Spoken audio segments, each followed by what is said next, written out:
Hello and welcome back to the channel, ladies and gentlemen. Today we have another special game on our hands. This one was played in 1962 between chess legend Rashid Nezhmetdinov and Oleg Chernikov, who was playing with black pieces.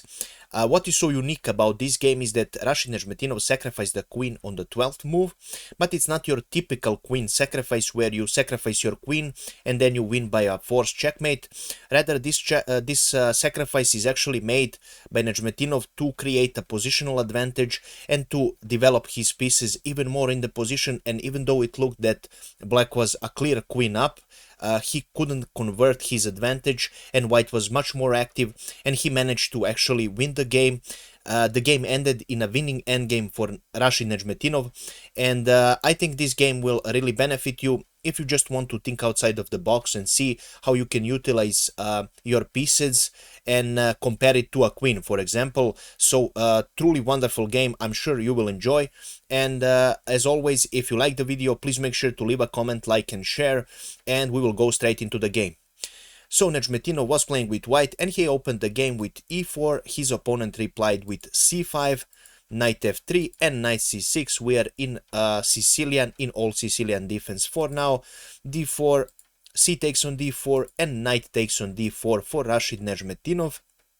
For now we are in Keres variation. Black now plays g6 and now we are in accelerated dragon variation.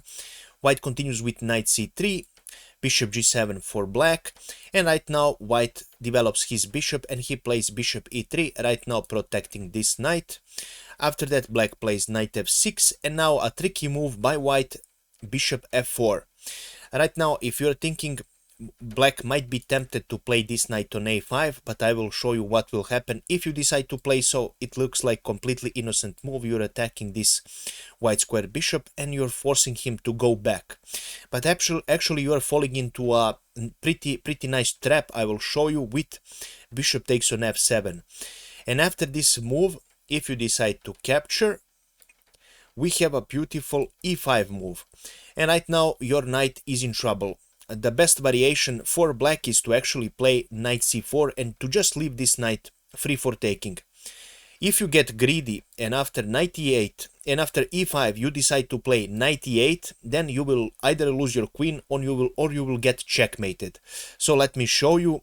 Right now white plays knight a6. As you can see, you cannot pick up this with your pawn because your queen will fall. You cannot also move your queen. This field is blocked and this square is blocked as well, so you are forced to pick up this knight with your king, and then we have a forced checkmate as white with queen d5 check, king goes on f5, g4 check, king takes on g4 is pretty much forced, rook g1 check, king h5, queen f3 check, king h4 and queen g4 is checkmate. So a really nice trap in this accelerated dragon Sicilian. So also good to know if you end up playing in this sort of positions.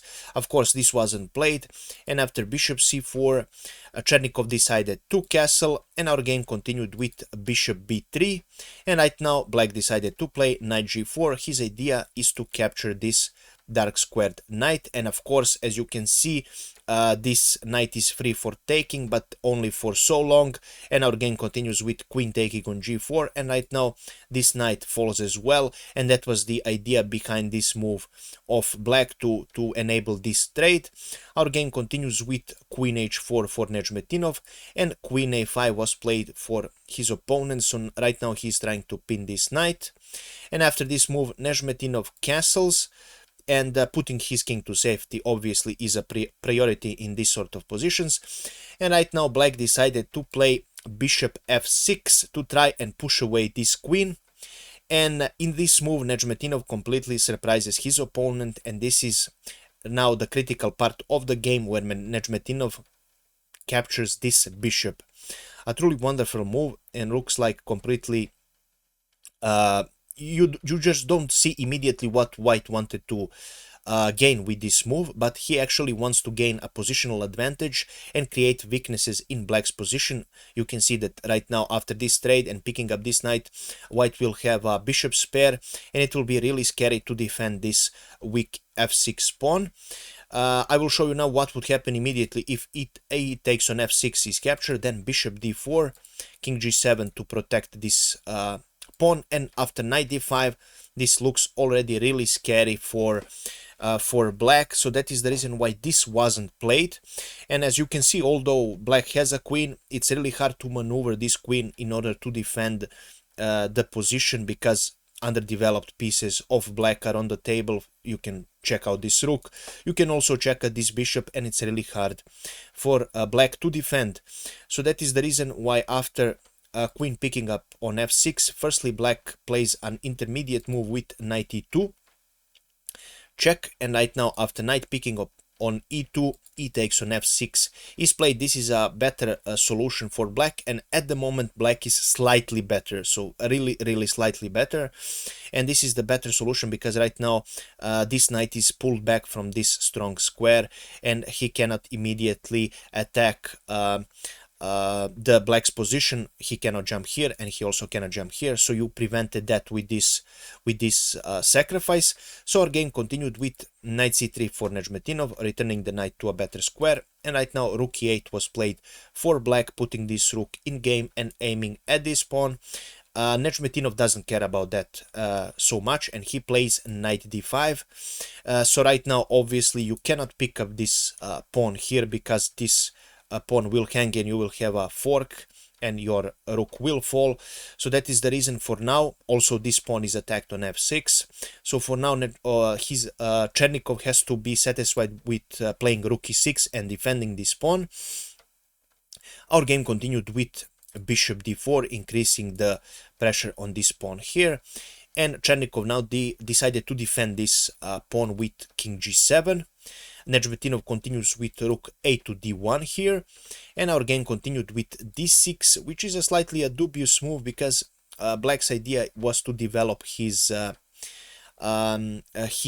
bishop, but it's really hard right now to do so, and actually this is not the best idea in this position. So after rook a to d1, you can play b6, you can play rook c6. Some of the ideas for black in these positions are much better, not that much better, but simply better ideas. But d6 was played, and after that rook d3 was played for Nezhmetdinov. His idea is to put this rook on f3 and attack this weak pawn. Obviously it will be really hard to defend. Our game continued with bishop d7 for black, right now putting this bishop in game and also involving this rook in the defense of the black king. Nezhmetdinov continues with rook f3, his original idea, and right now black decided to play, and after rook f3, black decided to play bishop b5, right now attacking this rook. And for a moment, as you can see, white had a c4 here. This wasn't played, but bishop c3 was played, attacking this queen. Queen is forced to retreat on d8, and right now Nezhmetdinov doesn't care about this rook. He actually plays knight picking up on f6, and it's getting scary for black already. Black in this position decided to play bishop e2. He didn't want to pick up this rook that was offered by Nezhmetdinov. I will now show you why. So if you decide to pick up this rook, then the game continues with rook g4, discover check from the bishop, and after king f8 we continue with bishop taking on e6. And right now you cannot obviously pick up this bishop because your king is pinned. You must continue with something like king e8, and after that we will pick up this pawn and your position is collapsing as black. So this is pretty much done deal for black. That is the reason why white didn't decide to pick up this rook, so he played bishop e2, and our game continued with knight taking on h7 with a discover check again, and black decided to play king g8. I wanted to show you the best solution for black after a knight picking up on f6. The best actually idea for black was to play a rook c8 here, and after knight e8 check, king g8, bishop taking on e6, f taking on e6, and knight f6 check, King g7, although this is not ideal for black, at least position is dead equal by the computer evaluation. So this was another idea how you could continue playing this game. Of course, this wasn't played, and we saw that after knight h7 check, king g8 was played, and our game continued with rook h3 for Nezhmetdinov. Right now I wanted to show you some other line here. So for example, if after knight taking on h7, if black decided to pick up this knight, what would happen? Let's see. So after that we continue with rook taking on f7 check, and after king h6, bishop d2 will be played. After g5 we simply pick up this rook as well, and it's again really hard for black to create some counterplay. His king is way too exposed, and this is a winning game for white. So this is the reason why you cannot pick up this knight on h7. So after knight h7, king g8 was played. Our game continued with rook h3 for Nezhmetdinov, and black now finds a really decent move. He plays rook e5, at least to try and stop the bleeding, to block up this dangerous diagonal, and to maybe eventually have some rook h5 counterplay on the h file. Our game continued with beautiful f4 for Nezhmetdinov, right now pushing this rook, and in this position black made a mistake. He decided to play rook picking up, bishop picking up on f1 and picking up this rook. Instead of that, actually the best move was to play rook h5, and after knight f6 check with the obvious fork threat. After king f8, knight picking up on h5, g picking up on h5. This is again playable for black, although white is slightly better. So this is the best way to defend this position, but Chernikov decided after f4 to pick up this rook, and our game continued with king picking up on f1, rook c8 for black, and right now Nezhmetdinov continues the attack with bishop d4, still keeping the tension here, and right now also creating some sort of checkmate threats, because this square will be very, very weak.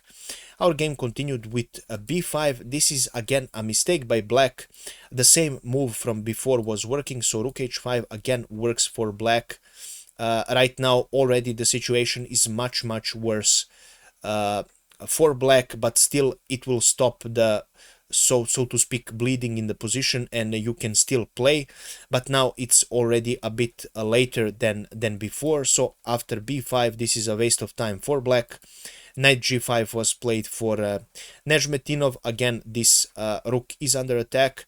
Black continues with rook c7, decided to protect this square, and then game continues with bishop picking up on f7 check.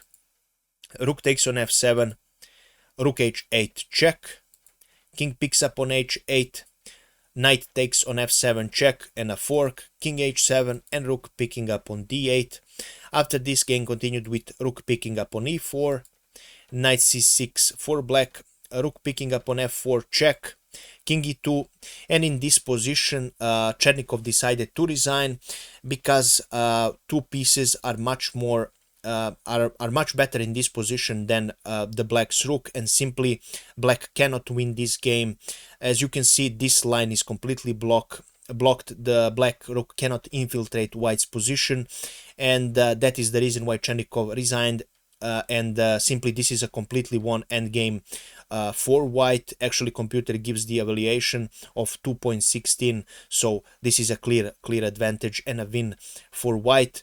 And this is how our today's game ended, and this is all I have prepared for you today. I really hope you enjoyed it. If you did, please make sure to leave a like, comment, and share the video. As always, it helps me a lot. And if you have some suggestions, some ideas, or you simply want to comment this position, feel free to do so. I always read your comments, you know about this. And we will see each other in the next video. Thank you so much for watching, and have a nice evening. Bye bye.